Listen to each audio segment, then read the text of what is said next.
And today I wanted to talk a little bit about holiday overwhelm.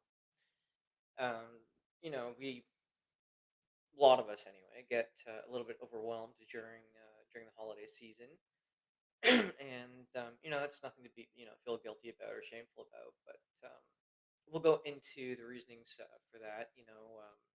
There's you know crowded schedules. There's gift shopping. There's travel, and more often than not, there are pretty high expectations, right? And so today I really want to go over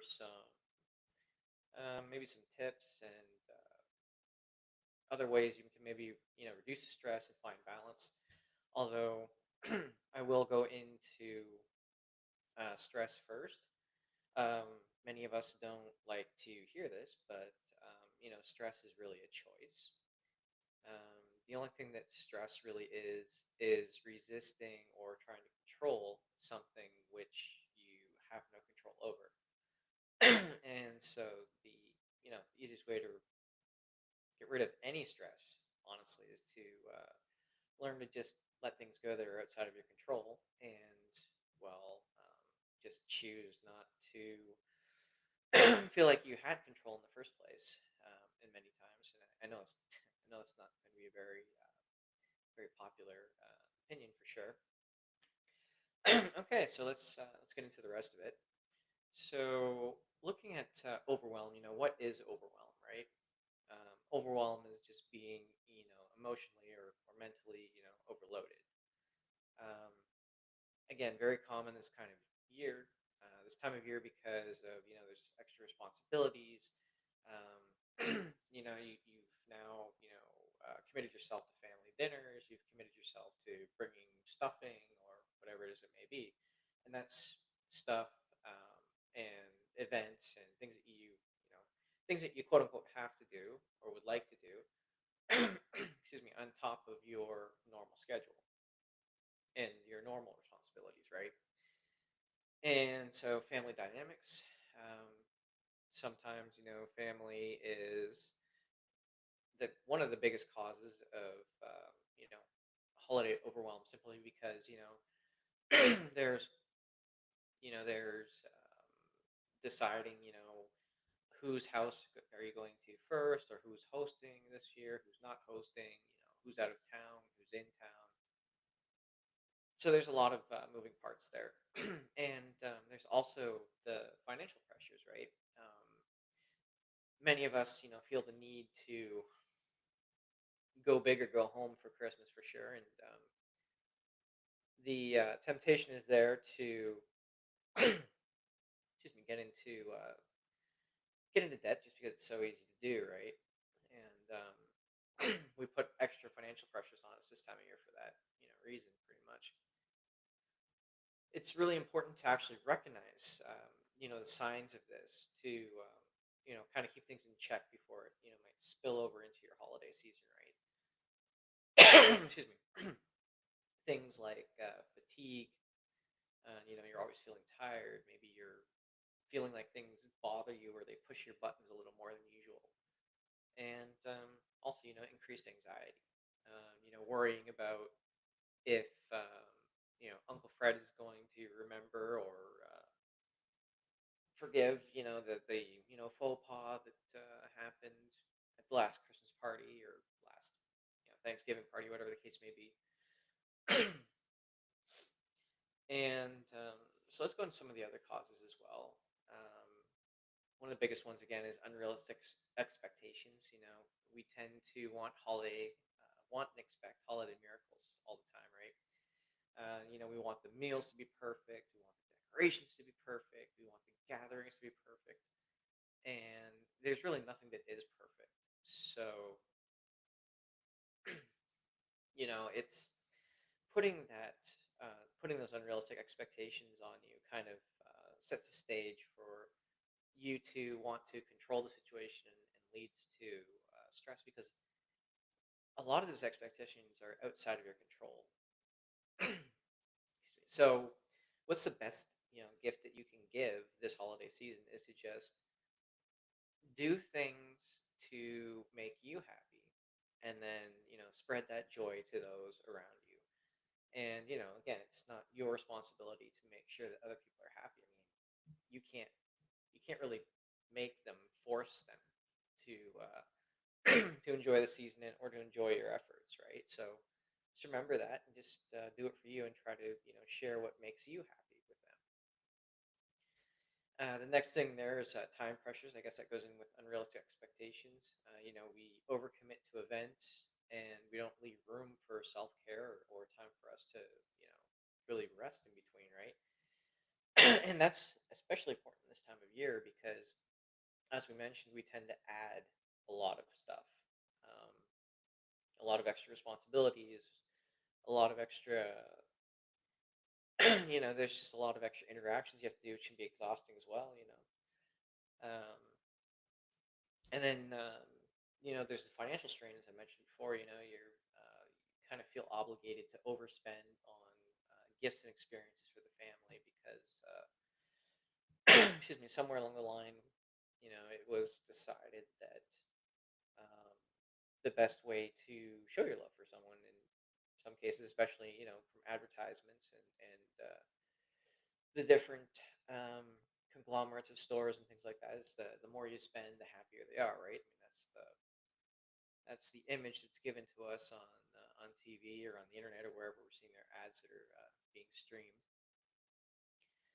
And then you have the family and the social dynamics, right? You've got to um, manage and um, you know different traditions. You've got to balance different personalities, and generally, there's not enough time to really do every single thing that you would want to do because every family is different, right? And it's not always possible to do everything that every single person wants to do. Maybe one tradition is skiing in a certain place, and maybe another tradition is ice fishing. Those probably aren't compatible. So what you might need to do is figure out which one you're going to do that year, and maybe share and the one year you go ice fishing and the other year you go skiing, something like that.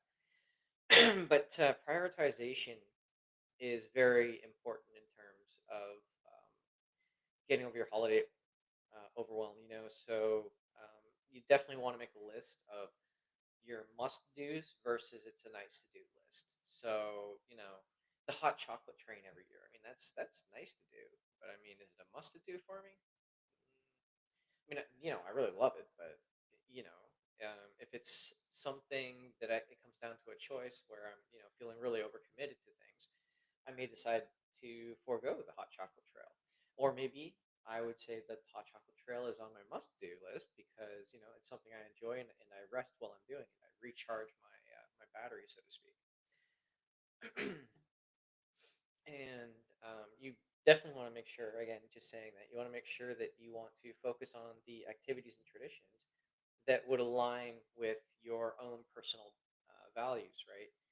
Um, I mean, we all make compromises, and maybe we do things that we aren't 100% aligned with during the holidays, to support family and celebrate with family and the different traditions. But you really want to try as much as possible to make sure that you get enough in there that aligns with your own personal values as well. Again, like the hot chocolate trail in my case, I was just saying. And I guess this goes into the next part, which is set up those boundaries. I like to call it not my circus, not my monkey, in terms of holiday delegations, right? Because I know that sometimes you can get wrapped up, pun not intended, but it was pretty funny, wrapped up in the holiday preparations, and be getting assigned extra things like, oh, can you bring cranberries, or oh, while you're getting cranberries, can you get the tinsel or garland or extra things, and it's perfectly all right to say no. And it's perfectly all right to say no to those Christmas parties too. I mean, is it really necessary to go to Bob's third cousin's friend's mentor's, you know, party? Probably not. And I mean, it's nothing. It's not personal, and I know sometimes we feel guilty about saying no. We really don't want to go because again, it's that time of year we're supposed to be giving, and we're supposed to be as connected as possible. Um, but really, you just need to understand that you're not doing anybody any favors by committing to something that you know you're probably not going to go to. But also, if you do go to it, you're not going to be the exactly the life of the party. So you're not really doing yourself a favor or the party goers a favor, right? So again, just create your own personal downtime and make sure that you stick to that so that you're not stretched too thin. I mean, it's especially important this time of year. So, what are some things that you can do, to stay mindful and maybe alleviate some stress? Like again, stress is a choice, but it's not always an easy choice. So we do have some ways that you can help get that down there. So simple breathing exercises. Whether with your eyes open or eyes closed. Count of four in through the nose and count of four out through the mouth. Now, how fast that goes, if you're starting out fast, you might want to recognize you're starting fast and then, go slower until you get to a really slow pace. And, repeat that, say 25 times, do a countdown, 25, for, 25th days, 25th, December 25th, countdown, 25, 24, be a good one to do. You can also do short meditations or affirmations, things that resonate with you, being grateful, taking a walk outside in nature, looking at the snow, if there is snow, um, you know, just taking everything in and just being grateful for everything that's around, family, friends, um, pets, those things. And, one of the big things you can do to alleviate a lot of the wonder and the anxiety sometimes, especially as it comes into the financial part of it, right? Is you set a realistic holiday budget up front and you stick to that budget, which is easier said than done because again, this time of year is manufactured to get you to spend a lot of money. Um, and yes, I did say the word manufactured because it really doesn't need to be that way for sure. So emphasize meaningful, thoughtful gifts and experiences rather than necessarily expensive ones because just because it's expensive doesn't mean it's really good. I mean, I've seen tons. Well, um, I'm probably not going to be very popular, but we'll just say that the banana duct tape on a wall art piece that went for I don't know $2 million. If I gave that as a gift to somebody, that'd be sure it'd be an ostentatious one, but I mean, is it really meaningful to anybody? Um, other than well, the artist, I guess in that case. Wow, I'm gonna get flamed for that. And there's nothing wrong with seeking support this time of year as well. Lean on your loved ones. Share responsibilities, delegate tasks, ask for help, ask ask if you can help some, but remembering your boundaries, right?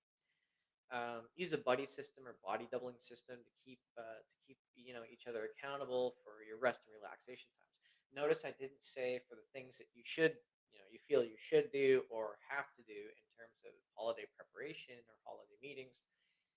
For rest and relaxation, you want that buddy system, and you want to say go easy. Have compassion for yourself. Could be called a compassion buddy too, right? Compassion, accountability, but focus on the rest and relaxation because nobody really does that. And a lot of times you don't even need a lot. 5, 10 minutes here or there, or maybe an afternoon once a week, but whatever works for you. And professional help during the holidays is not something to shy away from either.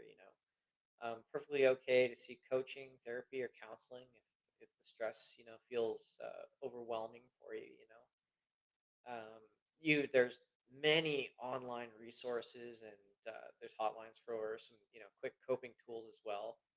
Um, One of my favorite tools is actually Focus Mate. I actually I just used it before this podcast actually to sit there and polish up the presentation format for this. So again, in terms of the holiday overwhelm, just remember, have compassion for yourself, identify what is triggering you, set your boundaries, practice your self care, and if you need to, seek support from loved ones or those professional sources.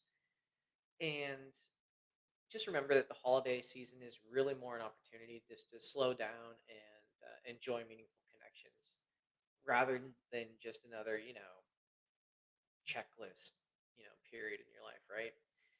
Um, Definitely, you'll want to pick one strategy and start small. So, maybe commit an evening to playing cards or um, drinking hot chocolate on the hot chocolate trail or something. Um, or you know, maybe try cutting out one obligation that you feel that you have, right? Or just try one mindfulness practice, like sitting in front of your Christmas tree or your favorite decorations and really just taking in those decorations, every single line, every single surface, the craftsmanship that went into making it, that can be very relaxing as well. And with that, thank you so much for listening to today's episode of Saturday Starter. And I'd like to ask, what's one small step that you'll take today to reduce holiday overwhelm? And, put it down in the comments. And I wish you, your loved ones, your friends, your family, your pets, everyone in your life a calmer, more centered, and truly enjoyable holiday season. And we'll see you again next time.